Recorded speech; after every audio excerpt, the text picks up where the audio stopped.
Good morning mga kausbaw ko. Ayan. Medyo malago na ang ating buhok. Start na muna tayo ng ating mga trabaho. Patayin natin itong in-start natin sa sasakyan. Doon sa isang maniho, kaso tanghali na silang nagigising. So pinapaint ko yung makina nila. Ayan po. Nainit na siya.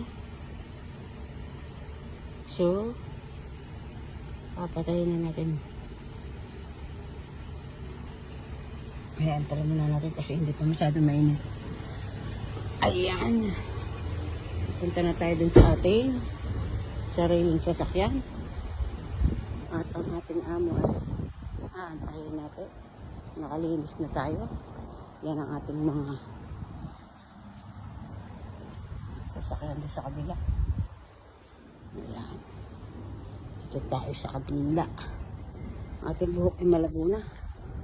Kailangan na nating magpatabas. Pero yung ating magtatabas ng buhok, wala pang time. Ayan. At nandito na tayo sa ating minamanihong sasakyan. Iyan po. Ano, kamusta na sa inyo? Kamusta kayong lahat? Medyo matagal tayo hindi nakapag-video ng matagal-tagal. At puro reels lang tayo. Busy tayo nitong nakalipas na araw. Sobrang lamig pa rin. Ayan. Ang ating buhok ay sobra-sobra ng hahaba ng patilya. Magandang araw sa inyo, mga kausbaw ko. Ano ga? Kumusta na ga kayo? Kumusta ga ang araw nyo? Ay ako'y paikot-ikot pag busy lagi. Ganito pag hindi sa kusina, ay dito sa sasakyan. Tayo ang libangan natin ay magluto. So baka mamaya tayo magluluto ulit ng pag hindi biko ay bilo-bilo. Pag may time, magluluto tayo. Pakita ko sa inyo magluluto ako. Ang ginataang malunggay na may pretong isda. Puro gulay lang naman at isda. Hindi naman tayo nakain ng kanin. Pag nagluto ng gayong ginataan, parang ang sarap kumain ng kaulam may kanin. Ano? Ay, nako. Hindi nakain ng kanin, pero mataba pa rin. Hindi po pagkain ng kanin, ay hindi po ibig sabihin ay papayat tayo. Iwas lamang po na tumaas yung ating sugar. Kasi kung kakain kayo ng mga carb, possible po na magka-sugar tayo. Kasi po ang angkan po namin talaga ay laging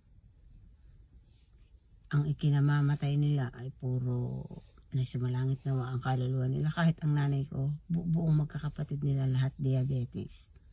Laging putol ang paa, putol ang daliri. Pero pasalamat naman kasi yung nanay namin namatay, hindi naman siya na putulan ng mga daliri o kamay, unang paa. Kaya lamang po ang naapektuhan sa kanya ay di ang kanyang maraming nagkakomplikasyon sa kanya. Minsan hindi siya makahinga, maghina yung oxygen niya. Kaya iwas-iwas na po tayo kahit tayo matanda na. Naedad na, hindi naman sa matanda na, naedad na. So ayan na, tayo nag-aantay sa ating amo. Ingat-ingat pa rin po tayo. Kasi pag tayo po medyo natanda na, medyo nagiging conscious na tayo sa ating health. Yan. Tayo ay talagang nalaki lalo ang paliparan natin pag mahaba ang buhok. Kaya kailangan ng kalbuhin na ulit ito. Ito yung nakalbo na yan. Naayos na ulit ang ating buhok.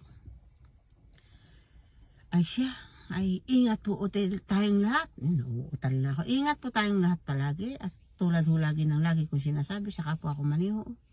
Saan man kayong sulok ng mundo. Dahan-dahan, hinay-hinay, at lagi hong huwag kakalimutang magdasal. Ingat po tayong lahat. At talaga hong ang ating pagmamaniho ay hindi biro. Lagi ko po yung sinasabi sa inyo. So, hanggang dito na ulit ang ating sa muli ulit nating pagkikita. Sa mga followers kong mga follow sa akin, maraming salamat po. At siya hindi ko pa po na bibisita. Wait nyo lang po at medyo mahirap pong mag-cellphone habang nagmamaneho. pupuntahan ko po kayo utay-utay lang. Maraming salamat po. Ingat po palagi. Bye.